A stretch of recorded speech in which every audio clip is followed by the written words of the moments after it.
You're listening to an Explore Finland radio show podcast.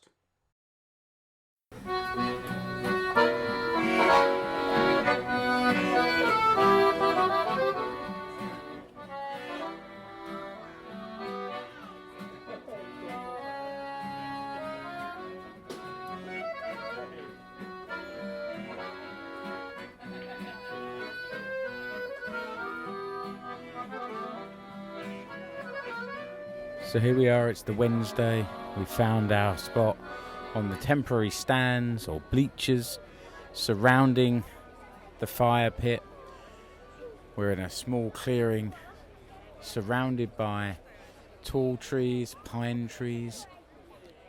In the background there I can see the sun just glistening off of Lake Kuortane, stretching out to the horizon as I can see it here.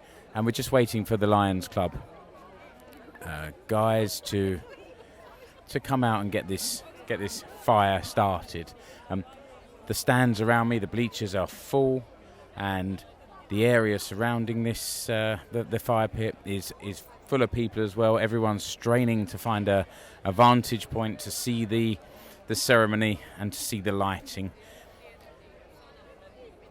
The leader of the Lions Club will soon climb up onto the fire pit to deliver the opening ceremony and speeches. And as I'm looking now, one of the team is walking around and just pouring tar onto the outer layer of the fire, which is basically like pine planks, thin planks that are being doused in tar, ready to as a propellant for the fire starting. The Lions Club members are coming out now. They're wearing the traditional Etelä-Pohjanmaa costume, a wide-brimmed hat, striped shirt, braces or suspenders, loose trousers or pants, and these large, heavyweight leather boots. And they all have small attachments hanging from their hats. They look like the size of a cork hanging from a leather strap. It's actually a piece of wood, and they all have a different number of them, and it signifies how many times they've taken part in one of these tar pit ceremonies. So I can see that Michael has 2. He was telling me earlier that he believes he should have 3, but he's only got 2. And I saw somebody earlier with 5 or 6 or more in his hat. Okay, I can see the leader of the Lions Club is about to take his position. So let's listen to the opening ceremony.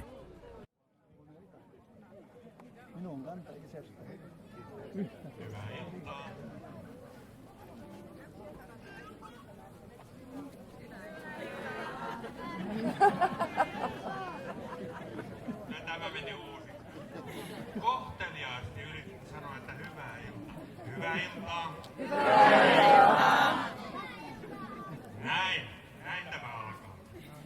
Tervetuloa tähän meidän, sanotaan nyt perinteiseen tilaisuuteen, eli tervahaudan polttoon. Ei sitä polteta, vaan tuotetaan tervaa. And with those words, all of the Lions Club guys, they've got sticks with a bit of maybe birch bark wrapped around the end as a wick, and they get it lit. And each one takes their own burning firelighter round the various sections of the fire pit and ignite it. And slowly, small patches of flame start to take hold, and then it spreads round the entire outside of these kindling planks, and it's singeing the moss on the top. But the fire burns quite high, but in a really controlled way towards the centre of the mound, where they have this pencil pole that Michael mentioned. And the heat is strong. There's a slight smell of tar, obviously from the from the fire lighting tar that they poured. But the fire is certainly ablaze. The crowd have started to disperse already, possibly to the bar, which I saw nearby. And now the Lions Club guys come back out. They've got these very long, maybe 3 meter long poles, with wooden poles with a metal triangle on the end, and they're coming to rake the moss and bracken that's on the top of the wood pile down over the edges to dampen down the fire.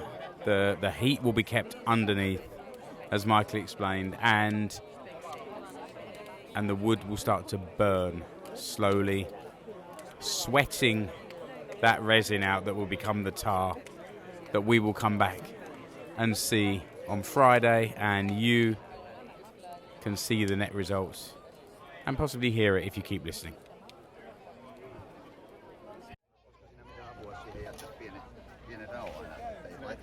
Okay, I'm back here now on the Friday.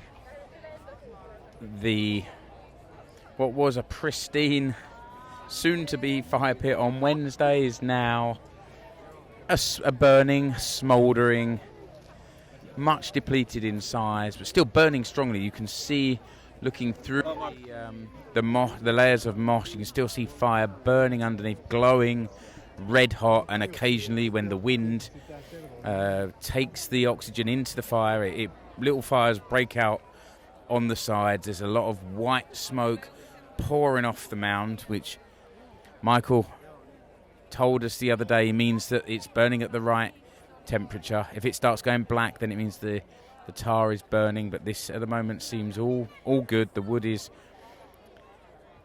producing the tar, and I know it's producing the tar because I have been blessed. Welcome. I'm very pleased you are here in Kuortane in here in Terwaviikko. Thank you. That's why I made your promise.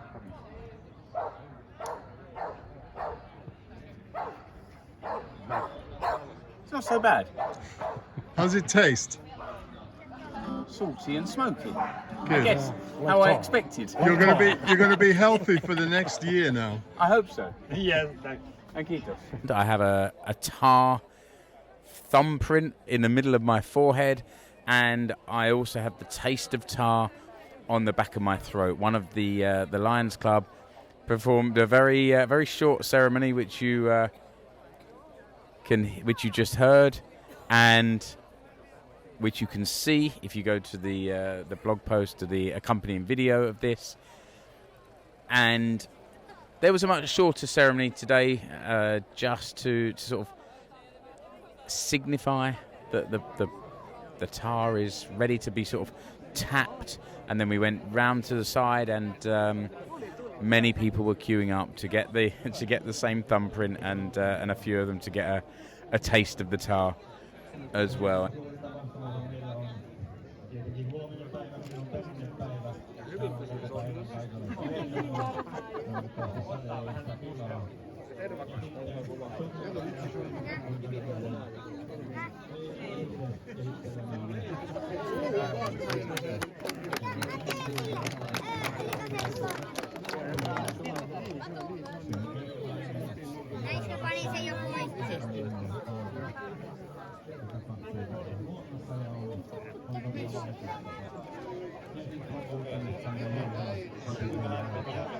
Now the area it's not as busy as it was on Wednesday, but there's a few hundred people here, all just milling around, chatting with friends and soaking up the atmosphere. And that atmosphere is smoky and tar scented. I think it's probably time for me to head away from here, but I'm going to go and check out the nearby Markkinat, which is like a fair or market, which in Kuortane is called Kuhinat.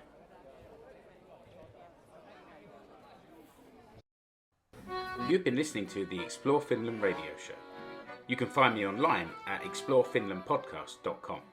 You can follow the show on your social network of choice.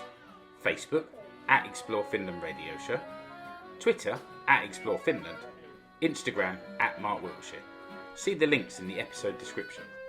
And remember to subscribe, rate and review the show wherever you're listening or watching.